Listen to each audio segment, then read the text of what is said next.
Did we ever talk about what happened to the money? It got burned. Didn't it get Oh, burned? Yeah. yeah, I got burned. I was gonna ask if you guys wanted to try to go back for whatever was left. Sure. Okay. Or is it fucking gone? Um, give me a second, let's find out. How fast does money burn? Hmm. Alright, heads or tails? Heads. Alright, so there is some money left.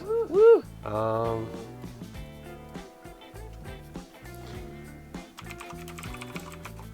let me just do a thing. Alright. So I'm gonna roll 5d10, and depending on the result, that's how many $1,000 we have left.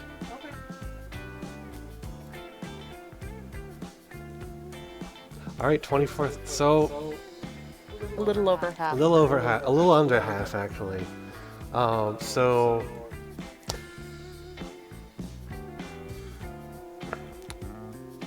So as you guys head back, kind of towards the main road, after you shove the ghoul in the trunk, you do come across what's left of the money. Since you threw it out of a moving car, it kind of got scattered all over the place, but there is some cash left in the briefcase. And just by a stroke of good fortune, counting it up really quickly, you still have 24 grand left over and safe and sound. Some of it is a little singed, but it's workable. Nice. So as I recall, the raptors who decided to ambush you instead of give you the captured Tremere, named Sawyer, you beat them up pretty bad, and their ghoul told you that Sawyer is actually being taken to a town named Barstow, which is a little bit of a drives away. Yep, and we're looking for Mr. Galt, right? Yeah, Mr. Galt. Yeah, and we didn't we throw the covers over my car and like camp out because we're all bloody? Couldn't probably get a motel that easily. I believe so. I remember that. Yep, so I assume they would wait for nightfall again. Mm-hmm. Okay. And how far is the ride, you said, to Barstow? Give me just 1 second, and I will find out for you.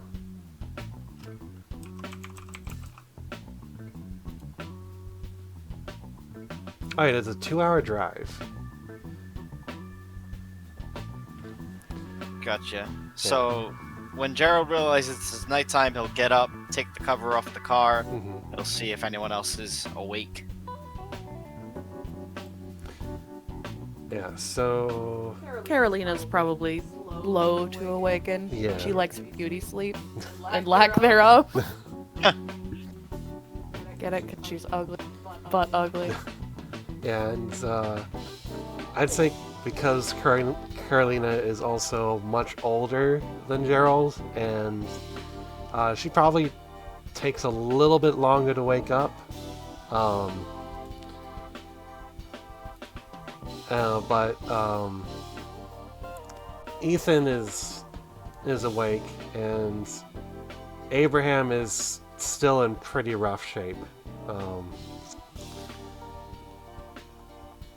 After being more or less thrown out of the car, he's still roughed up pretty badly. Him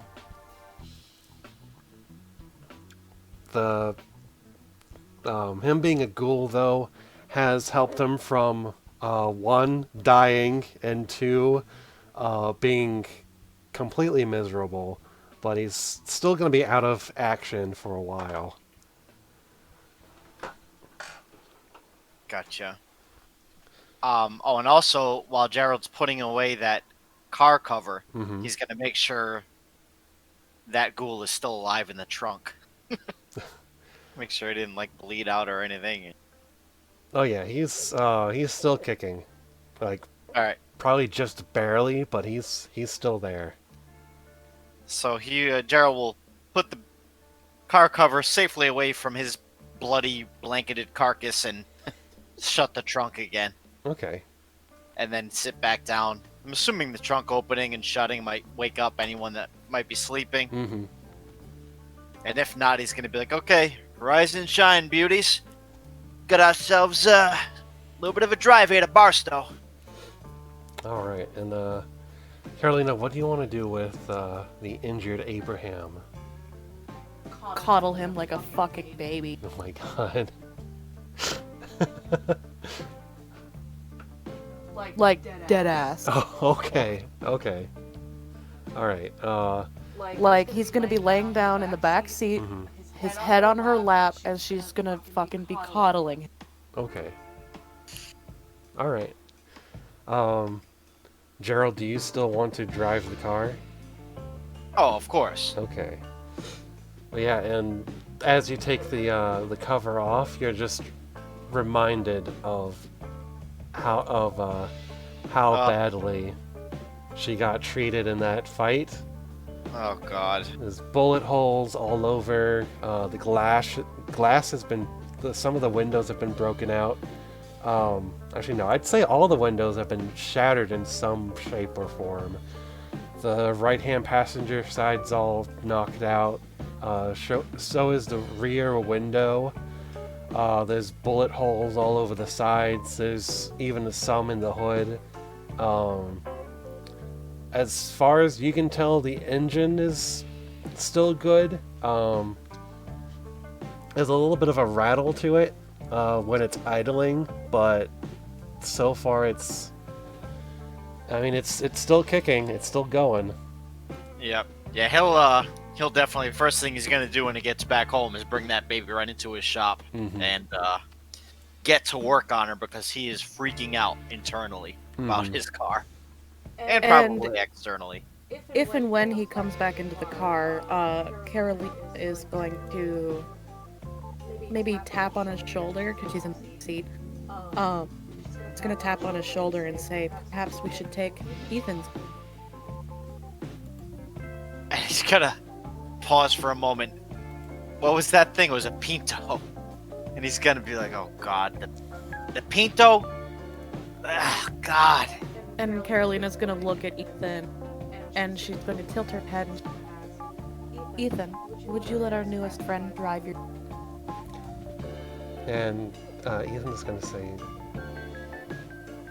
yeah, I know he's not going to like it, but yeah, I'd let him drive.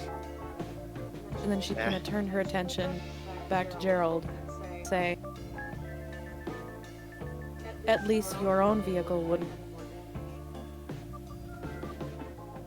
You cut out there for a second, Lyssa, I'm sorry. I'm sorry. And she's gonna kind of tilt her head a little bit and back to Gerald, and she's gonna say, at least your own vehicle wouldn't suffer any more damage.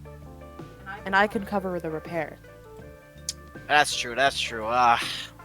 Yeah, I mean, it's probably not good to be driving around this thing. I know it'll probably draw a little bit of attention with all the damage, so I suppose it'd probably be a wiser move to hop in the Pinto. And she's gonna nod. So yeah, he'll start heading back to where they initially parked to pick up the Pinto. Yep. Okay. Yeah, so it's a little bit of, if I recall correctly, you guys actually left the Pinto all the way back in Los Angeles. So that's going to be another, 2-hour drive on top of the 2 hours it's going to take to get to Barstow.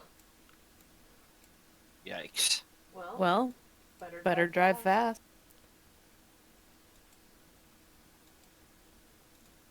Well, Gerald does Take typically the drive. back roads. It'll cut some fucking time off, especially if you speed.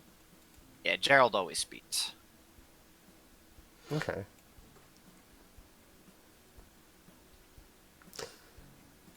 Actually, I want to say, I believe this is like long stretches of desert. So there aren't really back roads, just highways between cities, more or less. Gotcha. I mean, you've got like the small towns though, so. But it's mostly long stretches of desert, and then you reach a city. But yeah, so Gerald always speeds? Yeah, he does. Okay. Alright, so making your way back to Los Angeles where you parked the Pinto, kind of in that kind of Boulevard Street where you guys met up. On the way there, as you're speeding down, looks like either a highway or an interstate.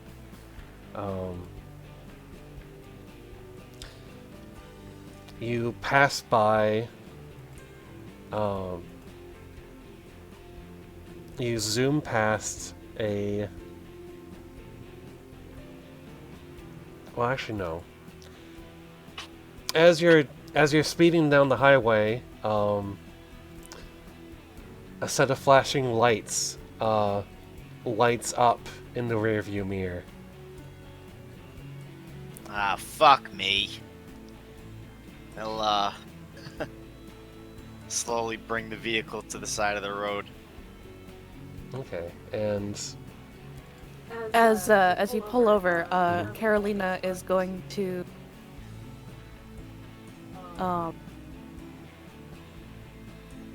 she's going to tap on his shoulder and say, "Let me take care of it." You got it. alright, and it takes a few minutes for the officer to step out of his cruiser. From the looks of it, looks like he's highway patrol, and he steps out and he has a flashlight, and he doesn't even need to tell you to roll your window down. He like gives it like a tap with his flashlight, and the glass just falls apart.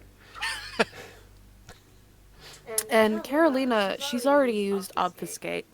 Or not obfuscate, the Mask of a Thousand Faces. yes, that. Okay. And she's taken on the appearance of a very pretty woman. I mean, like runway model. Okay. But she's pregnant. Okay. And as soon as the cop is within earshot, she's gonna just start making these panicked breathing noises. Because she knows what a pregnant woman sounds like. She worked in the church, they used to be hospitals. And she's just gonna pretend like she's in labor. And hope that Gerald gets the hint. And Gerald's gonna look back. Oh, jeez. Well, we'll get you there, baby. We'll get you there. Oh, shit. Oh, fuck. Alright. So the cop's gonna take a moment to read the situation. He's like,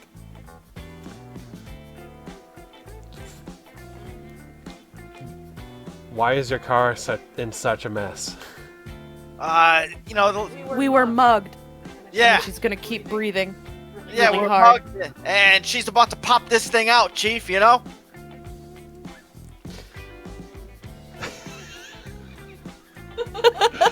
I need a moment to think because just the absurdity of it all. I know.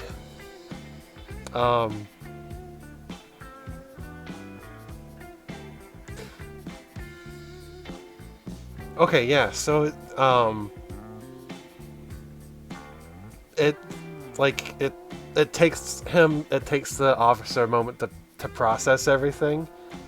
And Do we have to like roll for performance or something like that? yeah. Let's do performance and manipulation, both of you. Okay. How do I roll that again?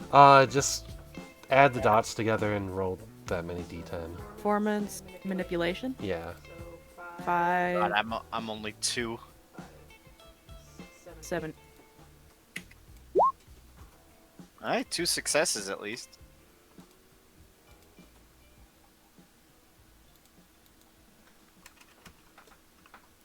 So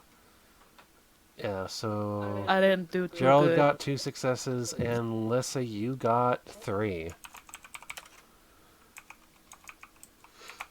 Let's see, and then... So 2, 3. Just gonna add those together and say it's 5. And then the officer only got 2, so... It takes him maybe like 2 seconds to like process everything, and then he's just like, his face kind of turns red from just embarrassment, and he's like, okay, I'll give you a police escort over to the hospital. I don't know if you're gonna be able to keep up, Chief. This thing's top of the line, you know? And Karolina's gonna prove the point by just letting out the scream. She's an actress. Trademark. Chef's kiss. And the trooper is just gonna say, like, I'll give you a police escort. And he rushes into his cruiser. And as soon as he's out of earshot, Karolina's gonna let the obfuscate fall. Or is it obfuscate? It's obfuscate. Okay, Obfuscate good. is the discipline. Yes, she's gonna let the Mask of a Thousand Faces fall, and she's just gonna say, floor it. Yeah, and Gerald will do that. He's gonna rip this thing.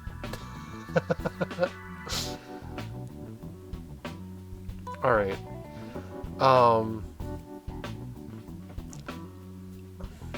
With that, I'm gonna say maybe it's fair to say that he suspects something is up. The officer. Okay. Okay, yeah, I'm gonna say it. Well, are you gonna speed off like before he gets to the car? Yes. Okay. Yeah, now he's gonna suspect that something's up. So now he's pursuing you down the highway. At full speed. And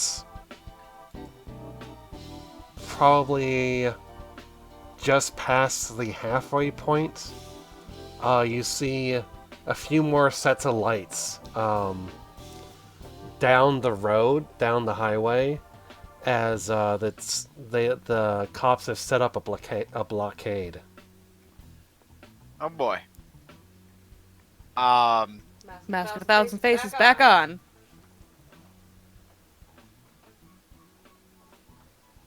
How many cars are we talking here? There's 2. 2 other cars. Mm-hmm.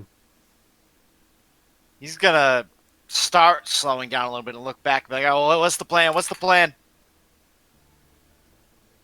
And she's put the Mask of a Thousand Faces back on, and she's gonna look behind her and just say, stop again. I have an idea.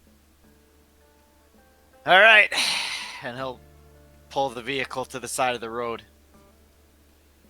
And in that time, she's going to... I'm assuming that Abraham is awake enough. Yeah. And he's still kind of bloodied up. Mm-hmm. Is it possible that she could move the... smear the blood a little bit so that it looks like it's on his hands more than anything else?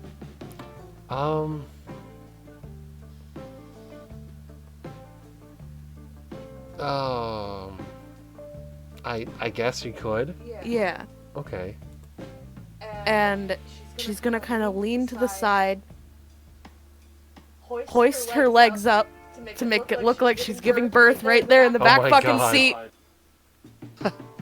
And when a cop is anywhere near them, she's just gonna be screaming. Oh my god, okay.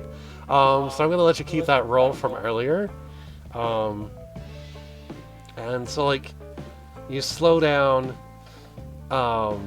you do your thing, and you scream, and the other cops are just like, go! Go! Alright, and he's going to mosey his way out of there. Alright, and then you go the rest of the way, unhindered by the cops. Nice. So we'll get back to the Pinto. Mhm. He's gonna make sure no one's looking, at which point he'll pop open the trunk and transfer the body. Okay. And Karolina's gonna help Abraham to the other car. Okay, yeah, and you can definitely tell he's definitely roughed up, maybe even worse than you initially thought. Because I'm thinking this is like kind of like a lower back, like spinal injury. Oh god, oh fuck. Yeah, like broken hips. So yeah, he's pretty roughed up. But you do transfer him over successfully. I'd say at this point it's definitely clear to tell he's either gonna need like some back alley doctor or to be taken to a hospital. Which He could go to a hospital as a ghoul? He still looks human, right? Yeah, he still looks human. Since he's the ghoul of a Nosferatu, depending on how long he's been ghoulified, it probably would affect like some parts of his appearance. Because with how that works is that Nosferatu ghouls kind of turn uglier over time, rather than, you know, right away like a Nosferatu vampire would. One idea I kind of wanted to do was like maybe he's got like some nasty looking like skin lumps like kind of hidden away, but he otherwise looks fine. If it's getting to the point where she feels that he needs the professional, you know, professional medicine giver, she's going to say, she's just going to tell Gerald, we need to take him to a hospital. Alrighty. I mean, what's the closest hospital here? Because we gotta get a move on this fellow we're tracking as well. Yeah, I'd say the hospital isn't too far away. Let me just... We are in LA. Oh, yeah. Yeah, so... I'm sure there's a hospital like every like 5 minutes. Yeah, hospital's not far away at all. I was gonna say, Gerald, maybe you could use one of your contacts to maybe try to find like something a little more discreet than a hospital, because a hospital's gonna ask for like what happens, all kinds of official information. Okay. Yeah, I mean, he's worked on a lot of people's cars, Mhm. so I would assume he maybe knows a doctor or two that he might be able to phone in on the DL. Mm-hmm. Yeah, let's go with that. So, you managed to kind of reach out to a doctor whose car you've worked on a few times. Are you gonna offer to pay this doctor some of the money that you have in the briefcase? That works. Okay. How big of a bribe are you thinking? At least half. Half the 25 Half the Gs? 24. Yeah, half the 24? 24. Okay. You think it would take that much? Keep him quiet. I mean, this is the 77, right? That's a shitload of money. It is. Yeah, I'm thinking 5 Gs we can offer him. Okay, $5,000. Okay. All right. So yeah, so you let's say like within the hour, you meet up with the doctor, hand over the $5,000, and you hand Abraham over into his care. And the doctor tells you he does have a quiet place to keep him for a few days, but he's not going to know the extent of the injuries until he gets a proper look at him. But the initial diagnosis is not good. Yikes. So with that, I'll look to the others, and all right, we got somewhere to be, right? Dinner date. Karoline is gonna nod and she's gonna hand Abraham over, and it's so clear that she actually gives a damn about this boy. Definitely very motherly.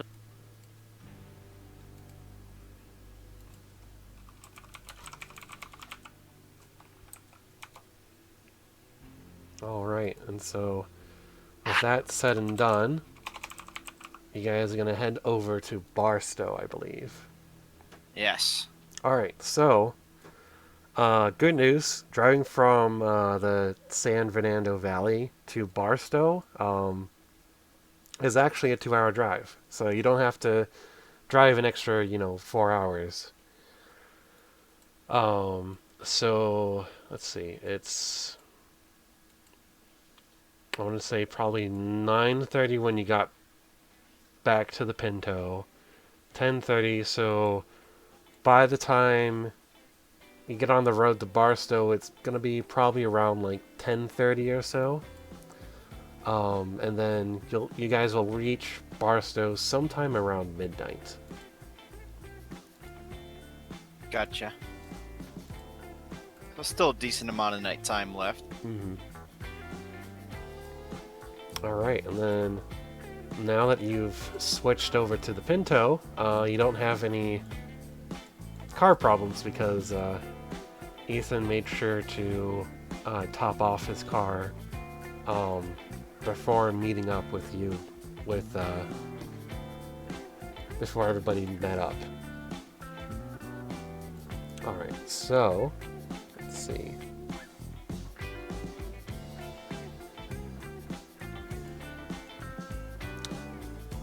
Alright, so you guys reach Barstow. The ghoul gave you the address for this motel where they were going to do the exchange. Unfortunately, due to unforeseen circumstances, you guys have lost a lot of time. So, as far as you know, this Mr. Galt is probably long gone already. But you pull up into this, this tiny little town, into this small little motel. Let's see.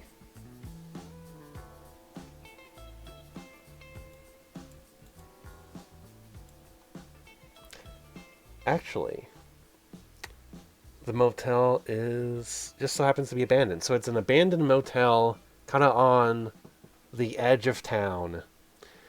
And in the front of this motel, you see 6 motorcycles and a blue van parked out front. Looks like they're still here. Yeah, looks like similar bikes those other jabronis were riding on. And maybe that van belongs to Mr. Galt. But he's good. Guilt is a good word. Guilt. He's gonna check and see if anyone's inside the van. Okay. See if we can see anything through the window. Alright, so there's nobody in the van. And if you want to do a proper search of the van, you do find that there are handcuffs in the back that are still, oddly enough, locked. And then there's a sharpened table leg that's stained with blood. A sharpened what? Sorry. A table leg. Oh. Okay. Interesting. He's gonna see if, working as a mechanic, he probably knows his way in and out of a car. He's gonna see if he can kind of break his way in. Okay. But yeah, so I'm gonna say you break into the van easily enough, and that's what you find inside. Gotcha. Yeah, that's the handcuffs and the table leg are in the back of the van.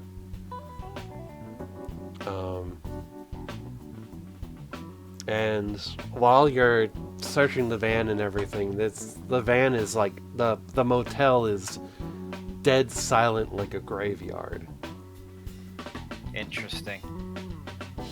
He'll take the handcuffs and leg and open up the trunk to the Pinto, throw it next to the body, just in case some leverage, in case that's evidence on somebody. Okay. He'll drop it in there. It'll look over to Carolina. So, how many motel rooms, Thomas? Is it like? Is there a bunch of available rooms, or is it a small place? It's a pretty small place. Just getting a good look at it. This motel looks like it's been abandoned for a while. There's a few places where there's graffiti, but most of it is boarded up. There is one room, though, where you see there's a light that kind of flickers on and off. Gotcha. I'll look over to Carolina. So what do you say? Where there's light, there's life, right? Should we check it out? Or lack thereof. Let's go. All right, he'll start approaching that flickering light. Mm-hmm. Okay. So as you approach the light, it belongs to one of the motel rooms, and the door to the room is just slightly ajar, and there's a thin trail of smoke leaving the room. Huh. Does it smell like anything in particular? Does it have Smells like burnt flesh.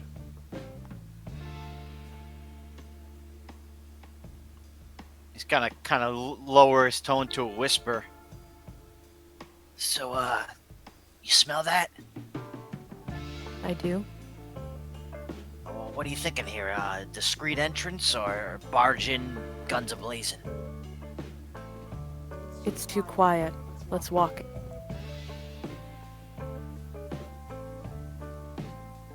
So he's gonna try and kind of creak the door open Mm-hmm. and silently work his way in.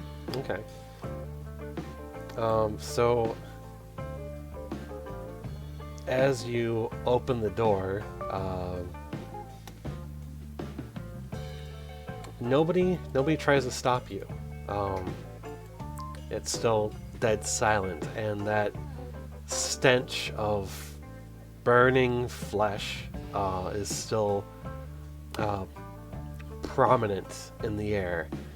And as you go into the motel room, you see the bodies of 6 raptors, the bikers, are scattered all around the room with their weapons in hand. There's blood that streaks the walls and floors. Each man is just covered in blood, just lining their mouths and their eyes. And their eyes have been burned from their skulls, and their tongues are black and ashen. And there's no other wounds visible on the bodies. Holy shit! You think this was Mr. Galt that did this? Matthias is the guy that we're looking for, right? he was our buddy. Like he's the Gangrel buddy that was Oh. like I asked him for backup. Oh yeah, okay. And Carolina, she's gonna look around. She hasn't really seen anything like this since like the Middle Ages, violence-wise. Mm-hmm. And so she's gonna wonder if the vampire that they're dealing with Mm-hmm. is old. He's obviously not here. Mm-hmm. That is a good question.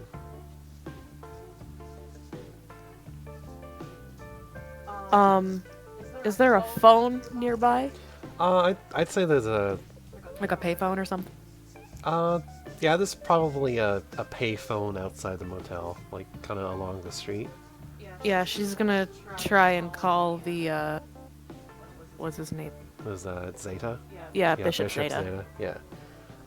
What's Gerald going to do?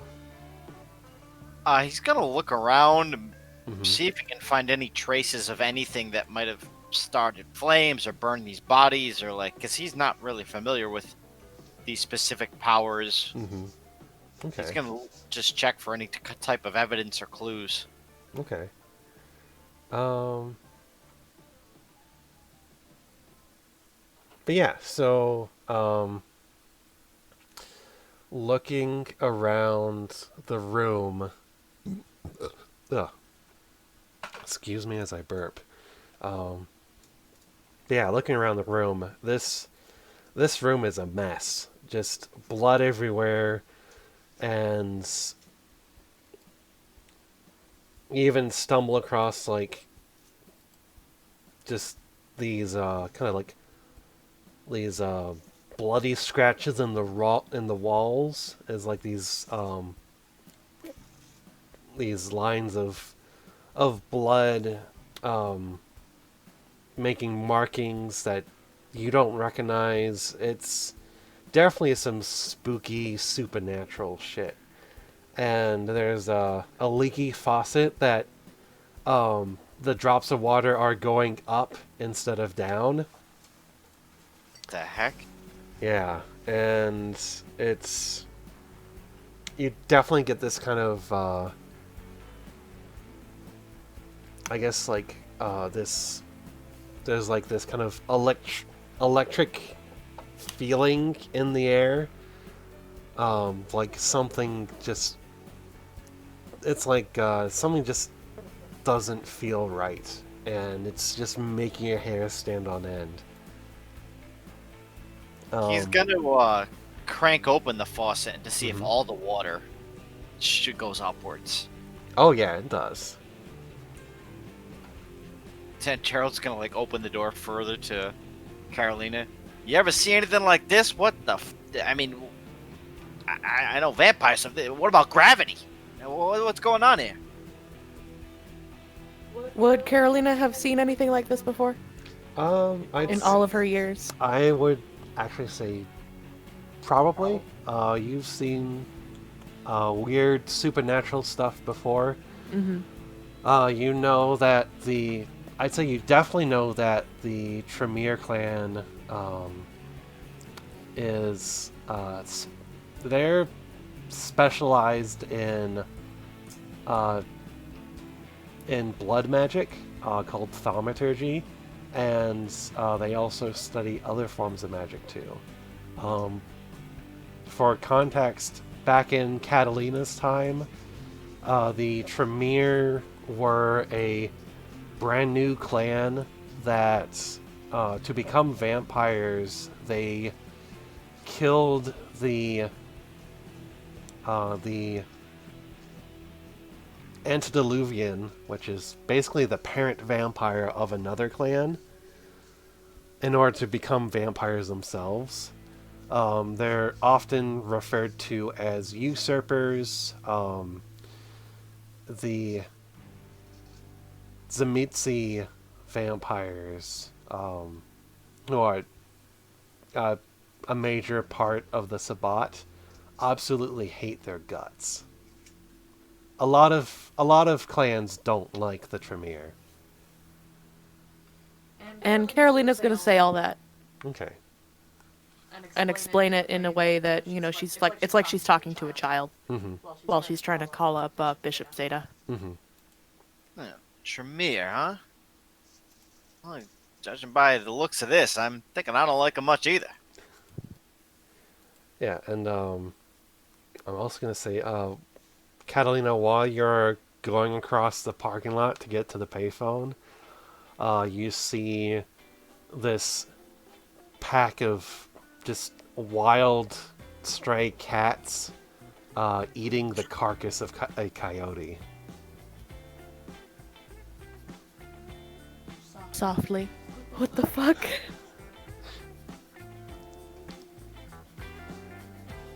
Oh, yeah, and just eating the carcass of a coyote, and not too far away is this injured coyote trying to crawl away, and you see a few of them just kind of leave the dead coyote and just gang up on the living one, and just start eating that one alive too. And but yeah, you get to the payphone, put a few quarters in, and it takes a few moments, but the line gets picked up, and you hear Zeta on the other line as he says, "Yeah? Who's this?" A friend. In that soft sing-song voice, and she's gonna explain the situation Okay. in its entirety. What are you going to say first? She's just gonna say, because he asked, who is this? Yeah. She's just gonna say, it's a friend. Okay. And then what are you going to say next after that? Because what you say and how you say it kind of determines how he's going to react to it. She's going to say, we have a problem with the package delivery. What happened? She's gonna say everything from start to finish, from when they got there to now. Okay. All right.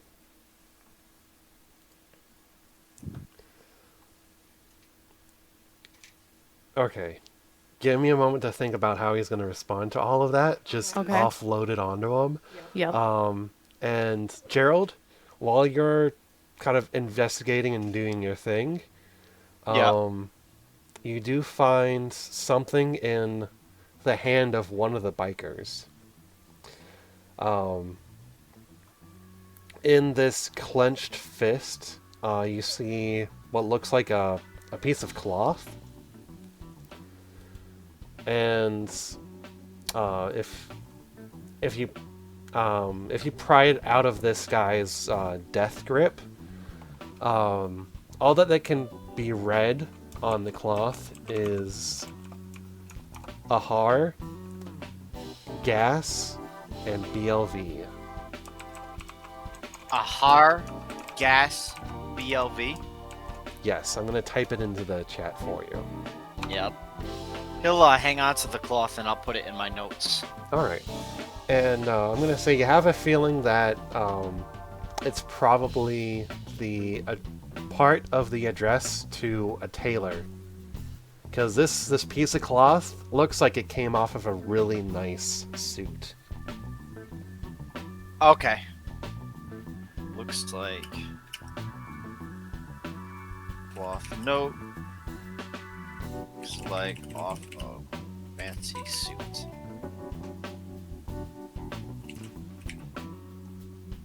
Gotcha. Is there a phone book nearby? Yeah, there's a phone book nearby.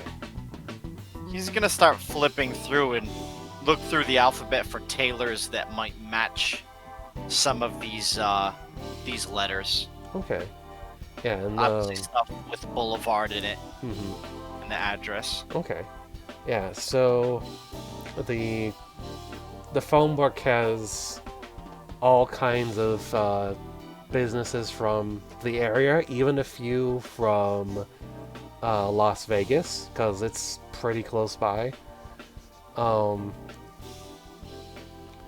So So with a little bit of investigation, you come to the conclusion that the fragment that you have matches up best with the Sahara Casino on Las Vegas Boulevard. Sahara Casino on Las Vegas Boulevard. Gotcha. Yeah, it's He's gonna make a note of that, mhm. and then he'll go to meet up with Karolina. Okay. Yeah, so as you cross the parking lot to meet up with Carolina, you see the pack of cats just chowing down on this a living coyote as it just whines and just is in absolute agony as it's being just eaten alive. Huh. Everything around this motel's weird. He's going to use a blood point for animalism Mm-hmm. and ask these cats what the fuck is going on. Okay. So I'll take away a blood point as he communicates. Mm-hmm. These cats will be making a series of meows and meow meow meow meow. Yeah, and yeah, even these cats, something seems a little off about them. The only response that you're getting is that they're hungry. Okay. He's going to approach one of them Mm-hmm. and just kind of like testfully try to pull one away from the coyote. Okay.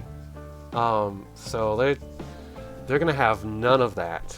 The one that you try to pull away is gonna hiss and scream and scratch. And then you suddenly have like an entire pack of cats just hissing, backs arched, just ready for a fight. Would he notice any kind of extra strength on this cat that was feigning away, or? Nothing that an ordinary cat wouldn't have. And he'll speak to them and say, "Okay, sorry, fellas. Just something's seeming a little off here. All right, I'll let you get back to your meal. All right, take it easy. All right, And yeah, he'll back away from. and they watch you in unison as you back away and rejoin Carolina. I mean, I've seen hungry before, but that's nuts." All right, and then so Carolina on the phone, Zeta's just quiet for a really long time, and then he says, "Fuck," and then he yells, "Fuck!"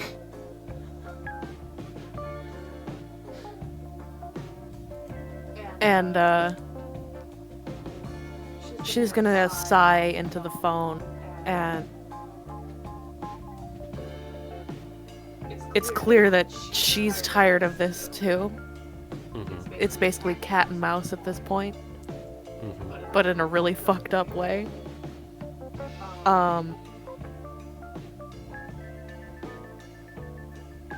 And she's gonna look at Gerald, and she's even gonna talk about the cats and eating the coyote, and like she's unloading everything that has happened. Mm-hmm. And she's also going to assure him that she will reimburse him for the money that was lost. Okay. Tell him about the floating water. I already did. Oh, all right, yeah, that shit was nuts. Yeah, and on the phone, Zeta sounds a little bit nervous when you tell him about like the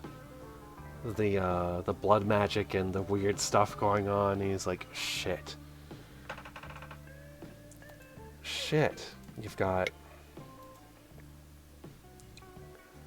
shit, man. Tremere are fucking creepy. I thought it was Nosferatu that were supposed to be the creepy one. as she's trying to say a joke. She's trying to joke.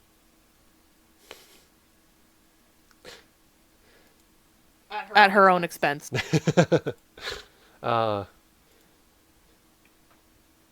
Yeah.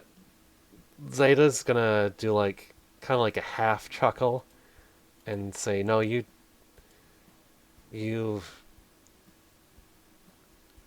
guys are just ugly. These fuckers are just fucking creepy as fuck." I'll take that as a compliment. Thank you, good sir. Yeah, and after a moment, Zeta's gonna say, "Well, the Templar that interrogated the Blue Devils, he thinks Sawyer's probably working for the Camarilla up in Las Vegas. That's your best shot. If you can't..." And Karolina's gonna kind of mirror that so that Gerald can kind of hear what the conversation is. So he says Las Vegas, and she kind of mirrors back. Oh, Las Vegas? Okay. Yeah, and Zeta says, if you can't find out what car those fuckers are driving, Las Vegas is your best shot. And Gerald will pull out the cloth, and he like ripped out the phone, the phone book sleeve that shows Sahara Casino on Las Vegas Boulevard, and he's gonna like try to tell her to, hey, ask him if he's heard of this joint, if it has any ties with any kind of vampires or anything. And Karolina's gonna relay the question and the info provided. All right. Yeah. And ask maybe, since they're down a ghoul, perhaps they could use a little backup. Yeah. Zeta is gonna say, "Yeah, there's no packs in Las Vegas. The Blue Devils were trying to infiltrate Las Vegas. But if they got, they all got fucked over 9 ways to Sunday. There's no other packs in Las Vegas that I know of, and yeah, you fucks are on your own."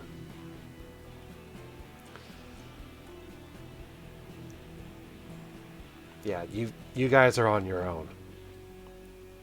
Hate to break it to you, but the shit has already hit the fan at least 3 fucking times. I understand. And she's gonna pause for a long moment, and she's gonna look to Gerald, and she's gonna kind of look back at the phone receiver, and she's just gonna say, "May you be safe in these oncoming," and then hang up. Okay. And all right. So what'd he say? Yeah. What's the next step? We're going to Vegas. All right, Vegas. Go for a little poker. We're not going there for fun. Oh, Sahara Casino then? Maybe check out these fellows over there. Correct. Alrighty, I guess we're taking the Pinto. And how is Ethan with all of this? He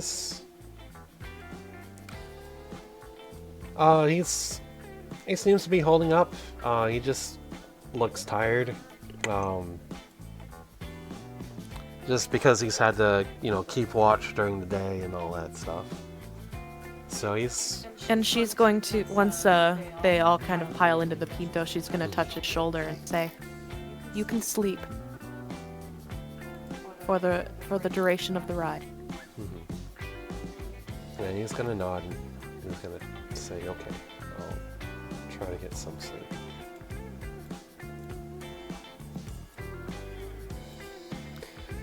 All right, and then. Oh wait, we still got the body in the trunk too. Oh yeah, you do. Fuck him. Just leave them in there. Well, Gerald just doesn't want to keep driving in case they do get pulled over again. Like he doesn't want this body in the trunk. Oh yeah.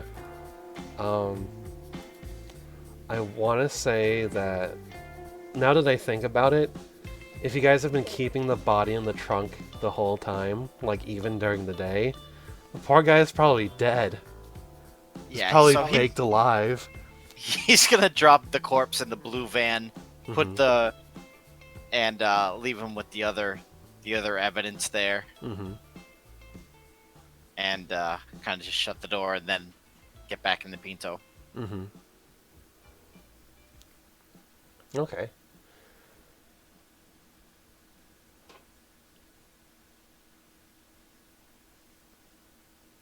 And what time are we dealing with now? I want to say it's some what did I say? I think I said it was Around midnight. yeah, around like midnight, like 12:30 when you guys showed up to the hotel. So I want to say it's probably been a good 30 minutes or so. So it's about 1 in the morning.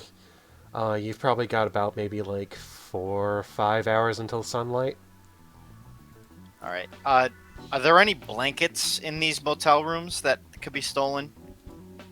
I'm sure there's probably yeah, there's probably a few.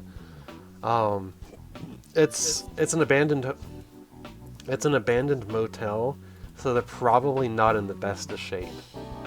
That's okay. Like if there's any curtains or blankets, he's gonna get them and throw them in the trunk of the Pinto in case sunlight creeps up on him. You just want something to be able to block the car with. Okay. All right.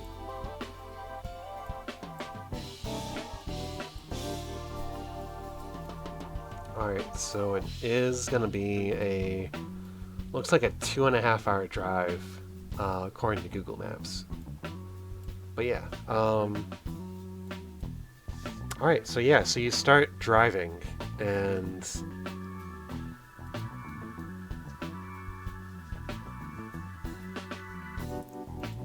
you start driving, and it's going to be a long way to Vegas, but you can kind of see you can kind of see the glow of Vegas like far into the horizon, and it's just kind of steadily crawling closer.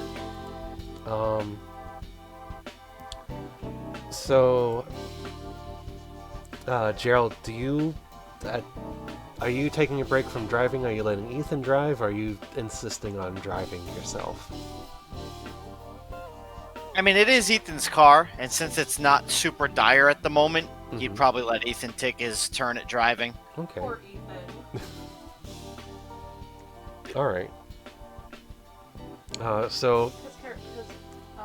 Carolina said that Ethan could sleep. Oh yeah. Yeah. Poor Ethan. So yeah, so he's kind of dozing off a little bit, kind of in the, I'd say in the back seat. Do you want to wake him up and just tell him to drive? Well, I mean, Gerald prefers driving, and he did get his sleep in the morning, so Gerald's fine driving. He prefers driving. Okay. Okay. All right.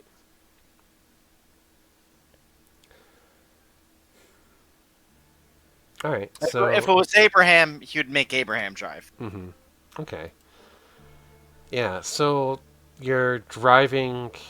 You're driving down the highway, and it's just a long stretch of road for just miles. It's 157 miles all the way to Vegas. And it's not only just kind of a straight line, even though it slightly curves a little bit. It's just there's nothing to look at. I think while they're driving, probably so long, he'd probably look back to Karoline at some point and be like, "So, how old are you, by the way?" If you don't Thomas, mind my asking. How old did we say that she was? She was 1400s? Yeah, it was like 14, 1500s? hold on, give me just 1 second.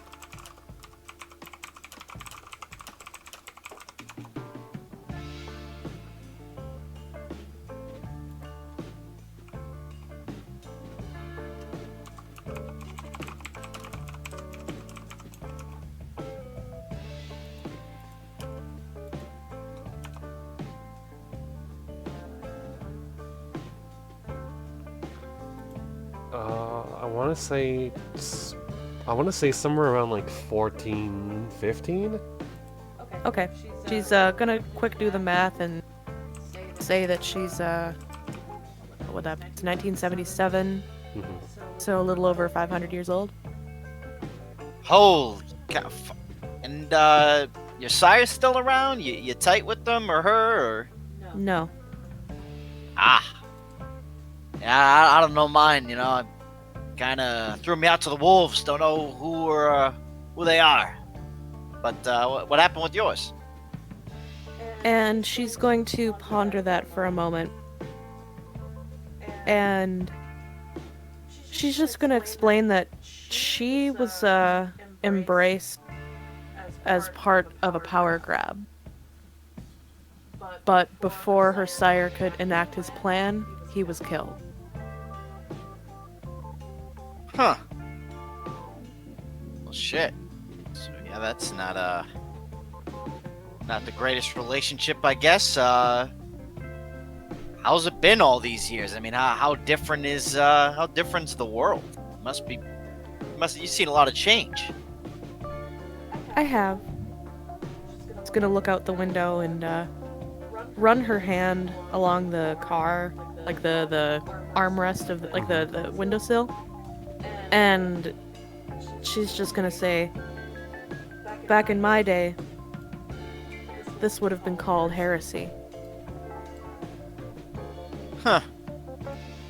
And here it is, my livelihood. Well, it was my livelihood, I guess, and now it's more of a kind of a front, I guess. But, and before you can say much else, Gerald, something hits the windshield.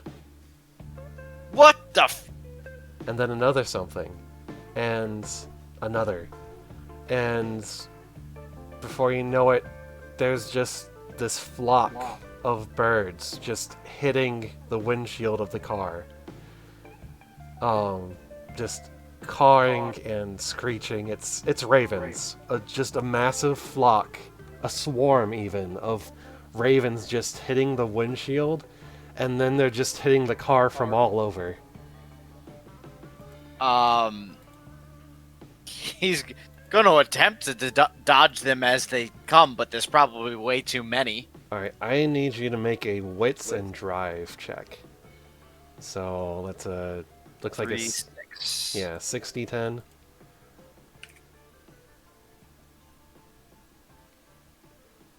Alright. So Oh no. alright. Oh no indeed. 2 successes. Yeah, so 2 successes. The one cancels one of those successes out. Yep. Oh wait, so that's okay. Yeah, 2 successes. But yeah, so for one moment you're on the highway, and then suddenly there's just birds everywhere, and then you feel the hard bump as you go off the road. Yikes. Karolina's in the back seat fucking bracing herself.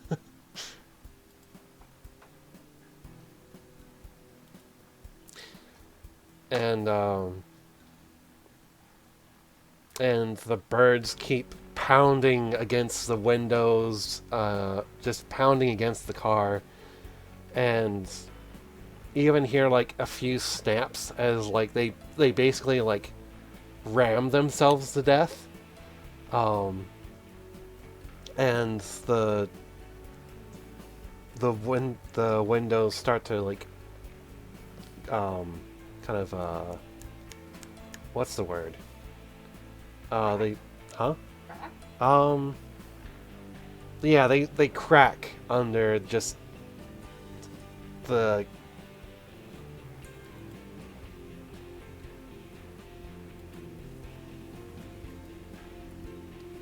Sorry, I just had a massive brain fart. But yeah, the glass, not the grass, the glass. The glass. The glass just starts to crack under the pressure, and the car goes off the road, and you feel it hit something, and there's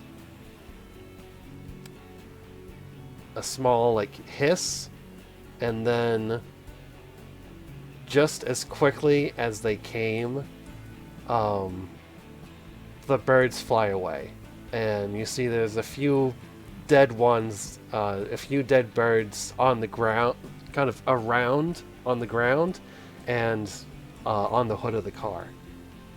Are any of them still kind of living? You see one or two of them still twitching a little bit. Would his animalism still be active? His feral speech? I'd say it's probably been some time that it's faded off. But you're getting the same kind of feeling that you got when you were talking to the cats. Like, Gotcha. Something is not right. Yeah, so he probably wouldn't get anything out of this crow anyway. Okay.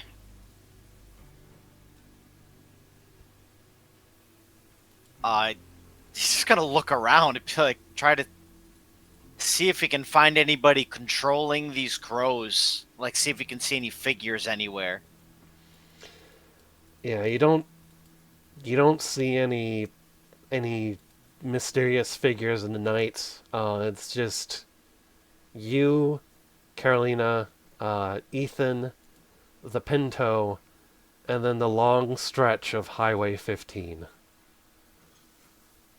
And you presume you're somewhere around the middle, maybe less than halfway to Vegas. You're probably a few miles away from this tiny little town called Baker.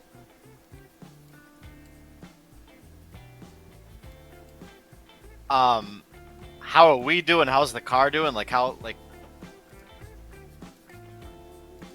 Yeah, I know we hit something going. We're on the highway, right? Yeah. So I'm gonna say, since Gerald knows his cars pretty well, the birds forced you off the road, and you definitely hit a few really big rocks, probably a boulder or two, and with a quick inspection of the car, you definitely see one of the front's left wheels is kind of bent inward, instead of being what's the word, vertical, or horizontal like a wheel normally would, it's kind of slanted into the car. Yee. So the axle's fucked up. Yeah, the axle's definitely fucked up. Gerald's gonna sigh. He knows this thing's pretty much totaled at this point. And he's gonna be grateful that they're not in his car. And they're in the Pinto. But he's gonna let out a sigh, and he knows there's nothing he can really do to make this thing operational. He doesn't even have tools. Not that tools he would need to jack the car up, everything. There's no way. Yeah. This car's fucked. This car's totally destroyed. Yeah. He's gonna check on them, make sure everybody's stable and okay. Yeah, Carolina's okay, since Lyssa has gone to take a bathroom break. And Ethan he looks a little shaken up. He's not a Cainite like you two. He's still human, he's still mortal. Like he's not even considered Sabbat. But he's a little bit shaken up. He's spooked, but he's okay. Sorry about the wheels there, Ethan boy. Couple of... I mean, you saw what happened, right? Were you awake? No, I was awake. There's no way anybody would be able to sleep through that. Yeah, I mean, what's going on with these animals, man? You ever see any shit like this, or what? No, never.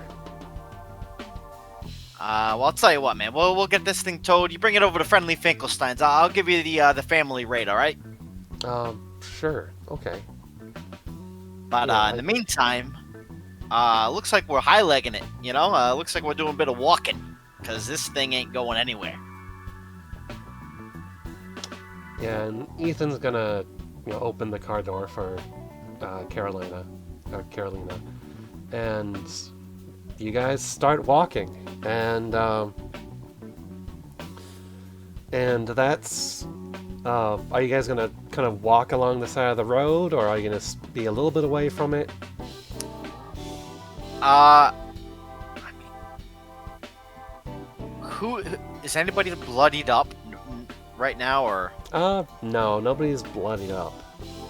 Yeah, I'd say we'll stick to. I don't think we'd wander too far off the road. Yeah. I mean, especially with Carolina being able to change her form if need be, if anyone were to come up. She's got the veil. Oh yeah. I'd say that they're kind of sticking close to the road. Okay. And that's when, kind of walking along the road, you notice, kind of burned into the asphalt, and there's kind of like these bright red symbols. They're almost glowing just in the natural moonlight. It's these strange runes, and I'd say you can definitely pick up the smell of blood. It's just like that motel room. It's weird blood magic. Huh. He's gonna make his way to that mark Mm-hmm. and just kind of check it out. Maybe even lay a finger on it. Okay. Yeah, so when you reach out to touch it, it almost burns when you touch it, and it sizzles. And the mark kind of goes from the bright red to this kind of burnt, kind of pitch black that blends in with the asphalt. And besides, like, maybe a little bit of a burning sensation on your finger, you don't notice anything wrong. You don't feel any different. So Gerald's gonna pull a pen out of his little shirt mechanic pocket there, Mm-hmm. and pull out that sheet of phone book paper, and he's gonna try and sketch out whatever this symbol is. Okay. But yeah, you kind of sketch out like a good general idea of it. You don't really have any light to work with. But it's like Could he, I mean, if he needed it, he could always activate his protein to see in the dark. Oh, right. Like, is it so it's like really hard for him to see at the moment? Yeah, it's pretty dark out.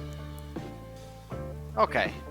Alright, he'll spend the blood point because he wants to trace whatever the hell's going on. He thinks this might be connected with the crows and the cats, so his eyes are gonna start glowing yellow, Mm-hmm. and he's gonna get a pretty vivid look in the dark, and he's gonna sketch this image out. Okay. Take away a blood. Give me just 1 second.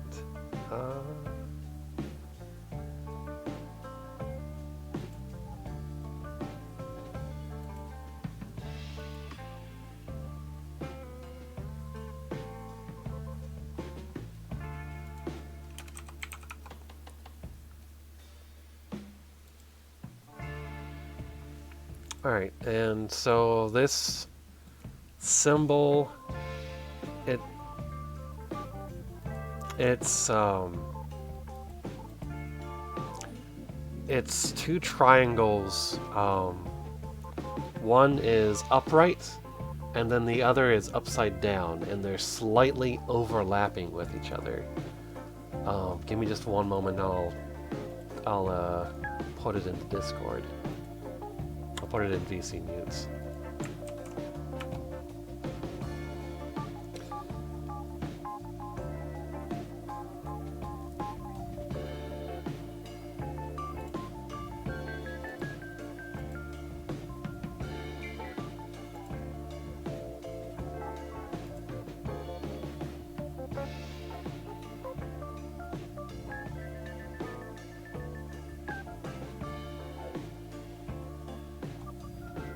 And you're not too familiar with you're not familiar at all with how this magic stuff works.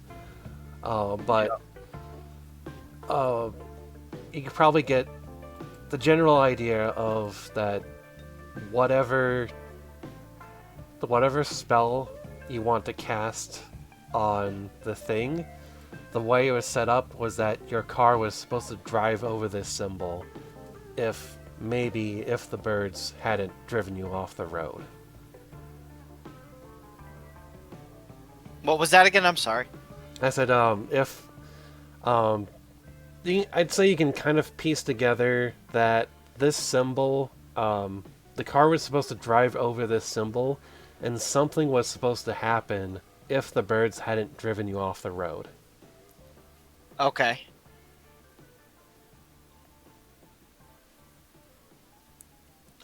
And as you sketch the symbol into the phone book page, you kind of get like a tingly feeling in your fingertips, kind of like when your hand falls asleep. Huh. It's like the needles, the needly feeling. Yeah. And But he's able to sketch it out. yeah, but you're able to sketch it out.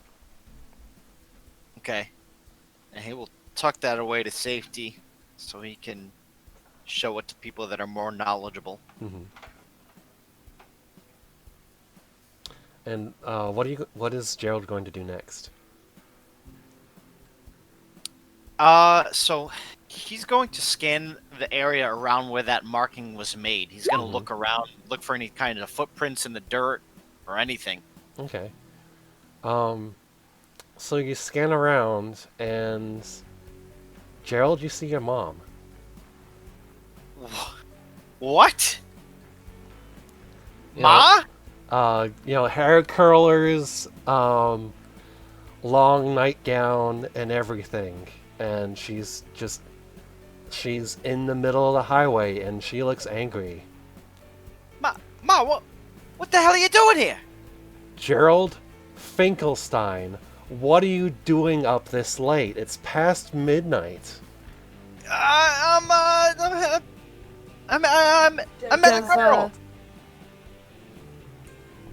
I'm on a date with this lovely lady.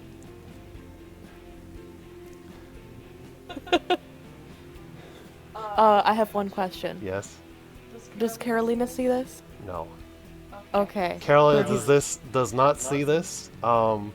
He's just talking to Yeah, nobody? so, just to bring you up to speed, Lyssa, the car got totaled, and you guys walked down the highway, and Gerald found this weird, like, bright red symbol in the road. He touched it with his finger, kind of sketched it, and now he's talking to nobody. And Gerald, your mom just gives this like frustrated sigh, and he said, I told your Aunt Junie during your bris you weren't gonna bring a Jewish girl home, weren't you? Instead, you're going around in the middle of the night, carousing with a nun, Gerald. She's maybe she can change. We could show her the hachra. I don't know any Jewish. You know, we can bring her over for Hanukkah. She might spin a dreidel. Anybody can spin a dreidel, Gerald. Listen, And Carolina's just looking alarmed, like, hand on her chest, like, kind of taking a step back. and he's gonna look at Karoline and be like, he's gonna whisper, the face thing. You gotta, the face thing. You don't let her see. Ma, look at her. She's beautiful. Just do the face thing, you know. And Carolina, she's gonna lean back to Gerald and she's gonna say, "There's nothing there. You're not talking to anyone. I don't know what you're doing. This is my mom, Carolina. This is There's Mama. no one here." Hello, Mama Finklestein, Carolina, Mama Finklestein, right here. Oh, so girl. you're stealing a nun from her convent, and now you're pretending your ma isn't right here? I'm talking to you, Gerald Finklestein. Of course you're here, Ma. And he'll go over to like put his hand on her shoulder to lead her towards Carolina. Yeah, she feels real. You see? He's gonna like clump onto her clothing. Do you see anything here? I mean, come on, Carolina. Wait. And Carolina's gonna shake her head, like, it's clear that she's being honest. Like, she hasn't lied to him yet. Why would she lie now? All right. Carolina, bring your hand over here and touch right here. Look, real. Hi, about Ma. Alright, so Carolina's gonna do that. Can she feel anything? No, you can't feel anything. Does she just It go just, right through? Because she's gonna keep going until she touches something. Yeah, so, like, so from Gerald's point of view, you, like, lean in, and then, Gerald's mom is just, like, pushed violently back, like, oh, you're not just carousing with some nun, she's a violent nun. Why would you hurt your ma like this, Gerald? Ma, we can You were my baby boy. Where did I go wrong? I'm still your baby boy. Come on, Ma. Is Ethan there? Like, can he attest that there's no one there? Yeah, Ethan's right there, and he's... Because Carolina's gonna look at Ethan and be like, gesturing, like, am I missing something here? Like... Yeah, Ethan's just like, hey man, there's nothing there. And Carolina's gonna take both of Gerald's shoulders, and she's just gonna say, "You're under the influence of Tremere magic. There's nothing there." What? Tremere? I promise you, there is nothing there. Well, how do I get this shit out? Would she know how? She's been around long enough. I'd say you probably don't know. All right. Like, your best guess is to wait until it stops. Yeah. And she's going to look up the road and look back down the road, and she's gonna take his hand, and she's just gonna say, "Don't respond to it. Let's go." Alright, sorry, Ma. I mean, yeah. Yeah, you better be sorry. He's just gonna, like, close his eyes and follow the guidance of Carolina. Yeah. And you hear your mom just... Like, it's like she's right behind you, and she's just going off like, you know, you're just like your father, nothing but trouble. He's just gonna go la la la la la. And then... Just try and tune her out. "You're no good, duck. You just like your father." And then eventually it gets to the point where she talks a little bit less, and then a little bit more quieter, and then silence, like she's gone. He's gonna sigh in relief and stop making the la la la noise. And he's gonna show Carolina the sketch. Because obviously she can't see in the dark or didn't activate any powers to like him. And he'll show her his drawing. You familiar with this symbol? And she's gonna take a peek at it. And she's gonna do a big think. Has she seen it? I'd say make an intelligence and occult check. Intelligence. What she's got like 9 dice in, so. So.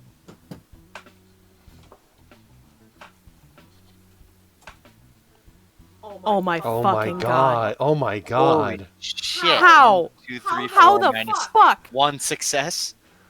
Just 3 ones in a row. Oh my god. Can I please re-roll? Thomas, you know my dice luck. Yeah. And it's kind of funny because last time was so good. I know. What the fuck?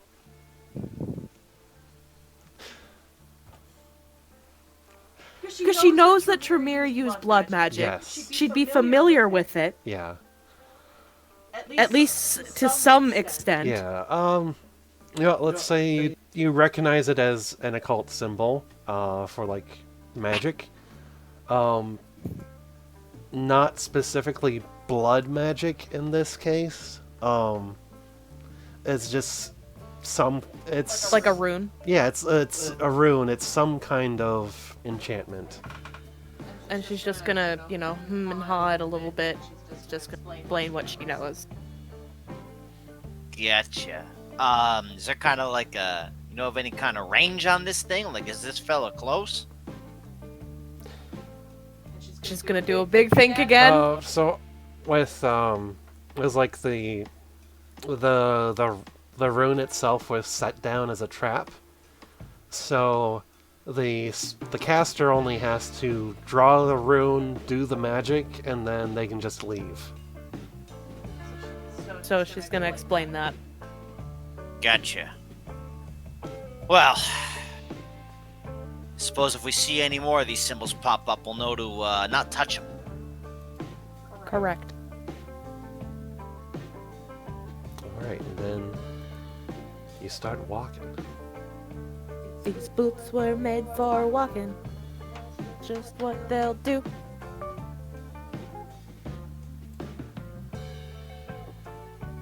Give me just one moment as I mess with some stuff. Okay. Because I'm trying to gauge, like, the distance it takes to go to these places.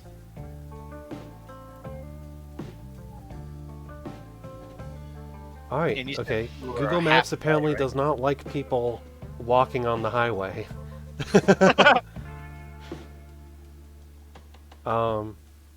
We said it was like 150 miles, right? Yeah, 157 miles to Vegas. You're, I'd say, just a short ways from this town called Baker. Yeah. So I'm gonna say you guys walk into Baker. I'd say like it's probably like an hour or two before you walk into Baker. It's First and foremost, is there a car rental in the way? It's a tiny, tiny little town. There's a gas station. You could probably steal a car. A gas station. Is there a motel? A few restaurants. There's a motel. Probably going to get a motel room and then try and Trying what? hunt. Hunt? Okay. Alright. So getting a motel room is easy enough. And we still got like 19k, right? Yeah, you Yep. you still have 19k to use up. Yeah, so eventually, maybe after they rest or whatever, maybe he'll see if they can buy a car off somebody. Okay. If they can't hijack one, you know? Mhm. Yeah, there's a shady motel that you guys check into, and there's a few different cars in the parking lot.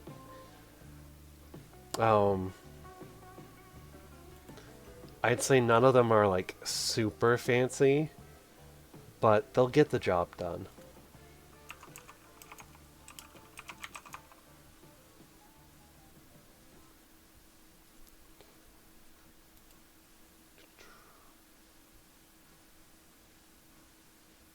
So, so we see a car. We see a couple cars there. You said. Yes. I'm gonna say there's gonna be. Let's say there's 3 cars, because it's a shady motel in the middle of nowhere on the way to Las Vegas. And let me just look up what these cars look like really quick. And then there's probably like a Mustang or 2 as well. Oh. A few different cars. In this kind of stretch of road, people travel all the time. Like, people are used to travelers passing through a lot of the time.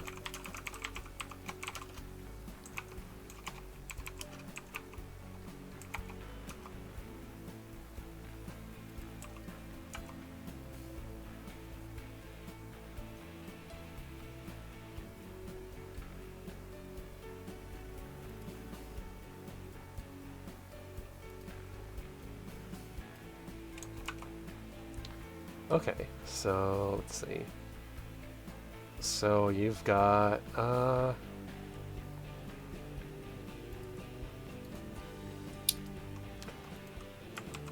so there is a Ford Mustang 2.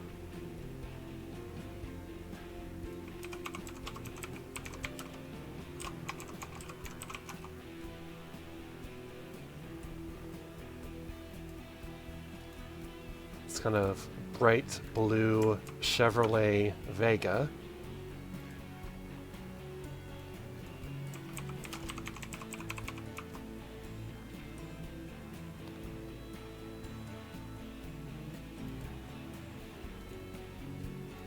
An AMC Gremlin, which I have never heard of before, but It's me. That's me. That car is. I don't know cars. And then you've got an AMC Pacer.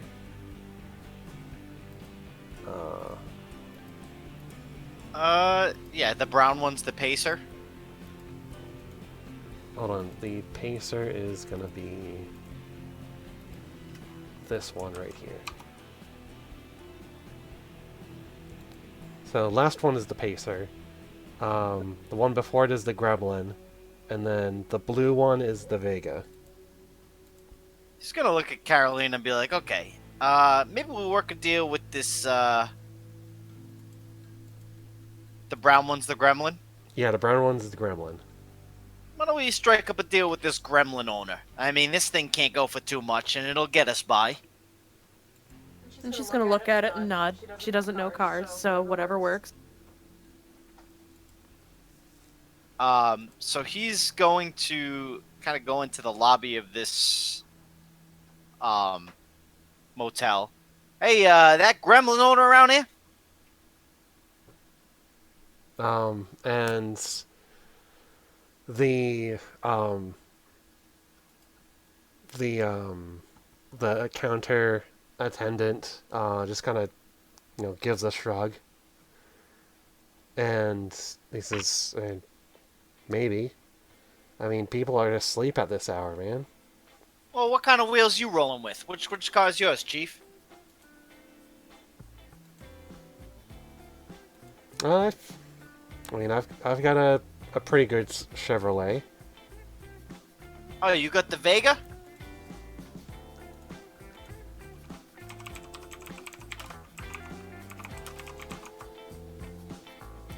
Give me just 1 second as I...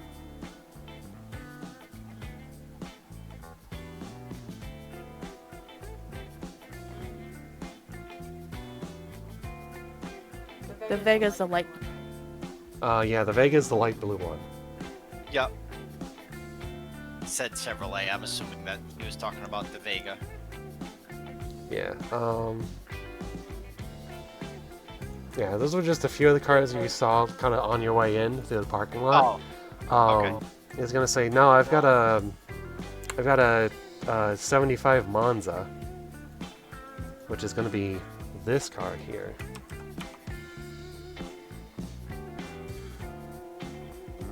Ah, the Monza. I gotta tell you, Chief, you ever hear friendly Finklesteins? Actually, no. Well, sorry, he's gonna pull out a card and slide it over. I'm the best in the biz, and let me tell you, that Chevy you got, big problems, big manufacturer's issues. You're not gonna want to hold on to that thing for a couple more years. Yeah, you're gonna start the transmission belt, the transmission gears. It's all junk. But I'm a collector. Okay, I fix things, I repair things. I got the parts that'll make this thing okay. Well, what'd you spend on it?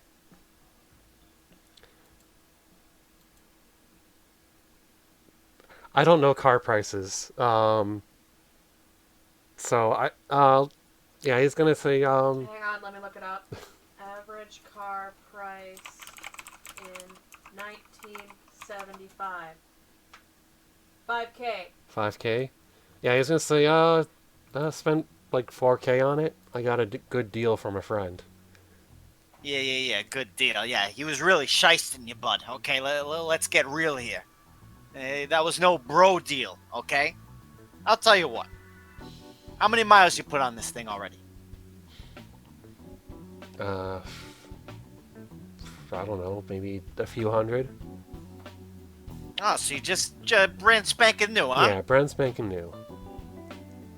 Tell you what. 3,600 I'll give you right now. 3,600. 3,600. Yeah, I'm telling you, in a couple years, this thing's gonna crap out on you. Yeah, you said right now. What about later? You gonna fix it up for me? I mean, so what? You want me to fix it up and give it back to you? I mean, I can make this thing whistle. I'm telling you, run better than you've ever had it. But I'm gonna need it for at least a couple weeks. You know, you're not gonna have the car. Right. And he's kind of looking over your business card while you're talking to him. And let's let's do a manipulation and subterfuge check. Okay. But instead of 3, roll 5 dice because you're a mechanic and you know what you're talking about. All right, so you got a crit. So 2 successes. yeah, I'm gonna say he buys it. I'm gonna say he definitely buys it, and he says, "All right, fine, I can."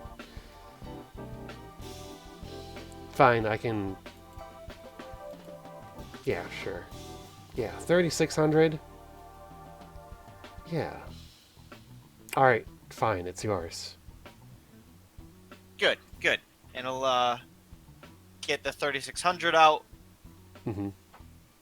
the non-crispy bills, and slide it over. Okay. All right, so you now have a new car. Beautiful. Take the keys, and they rented a room as well, right? Yeah. You also rented a room. And what time are we looking at? Like, do we need to? I think I was going off of sunset being like 7:30 or 8 o'clock. So I want to say it's probably still pretty early in the night. I want to say it's probably by like around 10 p.m. right now. Okay. So yeah, we'll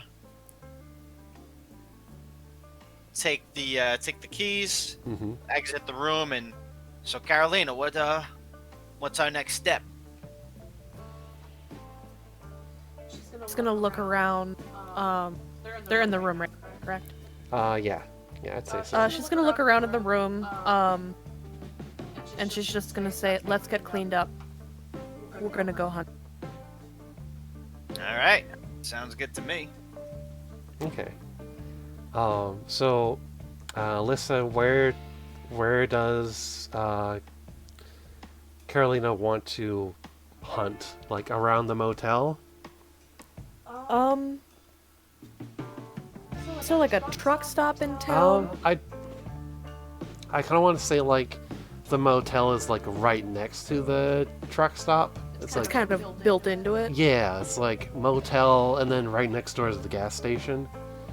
So you've got a whole bunch of people kind of going back and forth and all that stuff. She's going to say, "Hang back. I will get us." Okay. And she's going to use Mask of 1,000 Faces Okay. and turn herself into a hot broad. Okay. Very skimpy clothing. Okay. Standard, like, truck stop whore. Okay. And she's just gonna walk around all the semi-trucks, see if anybody takes notice of her. Okay. So let's say somebody eventually does. I'm just gonna go to the bathroom real quick. I'll be right back. So what's your next step? She's obviously done this before. And she's going to flirt, totally play the part of the floozy, Okay. and ask if he wants a good time. Okay. So let's just go with like a manipulation and performance roll. It's 5, so 8d10.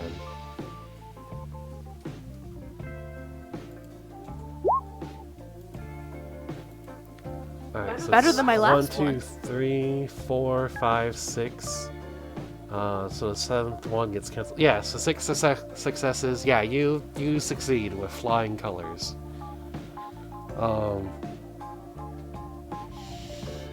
But yeah, so do you want to like knock this guy out unconscious, or?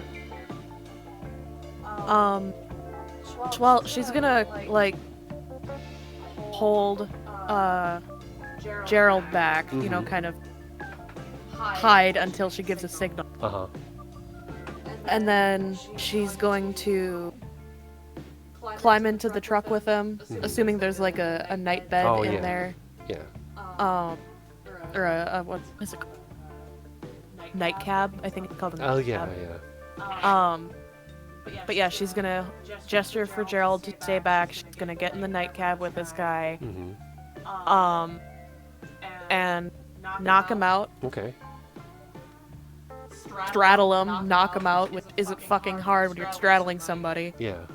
and then roll down the window and kind of wave at Gerald to come Okay. to eat on him. Alright. If I remember right, it's like the average person has like 5 blood points or whatever that you can gather from them without putting them in the hospital. So 2 each. Yeah, so that's enough for you to max out the 13, and then for Gerald to max out his 13. All right.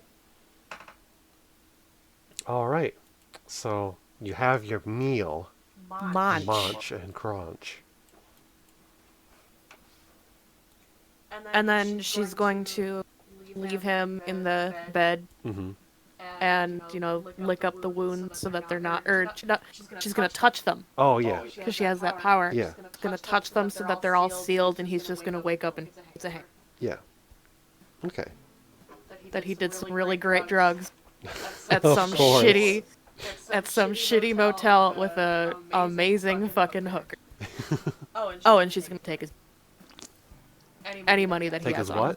Money. Oh, okay. Okay. So let's say he has like $100 in his wallet. It's gone. Just to play the part that it's Of course. Of course. Alright. So what else does Carolina want to do? After that, probably maybe use that 100 Mhm. and get herself a road map. Okay. Um, and like whatever else that would be at a gas station. Okay. Like, I don't know, like a first aid kit, Mhm. um, road map, Okay. maybe a tarp. Okay. So all that stuff, I'd say you can get pretty cheaply. Um, I know there's a section of this adventure where it's like you go to there's a gas station and there's somebody there to like fuel up your car. Do you want to give this person like the rest of whatever's left of that 100 and just be like, do the gas and everything? Mm-hmm. Okay. Welcome back. Max out your blood pool to 13. You had a sip. And Carolina is getting the car filled up. She is got a tarp, a first aid kit, and a road map. Nice. Out of $100 that she took from a trucker that she posed to be a hooker. That's how Hell she yeah. got the meal. Beautiful.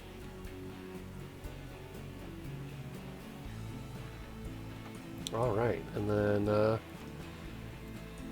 but yeah, so it doesn't take long for the car to get fueled up and everything, and the gas station attendant even, checks the oil, make sure that make sure that everything is running right, just the works, because you basically just handed them, $80, more or less.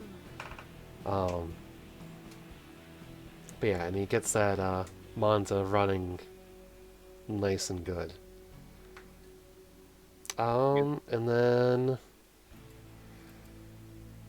then you guys are not very far away from Vegas at all. Like probably with less than an hour for sure. Um, do you guys want to call it a day and then continue next time in Vegas? Sounds like a good stop point to me. I'm down. All right. All right. So next time we'll continue in Vegas. Hell yeah. That was fun.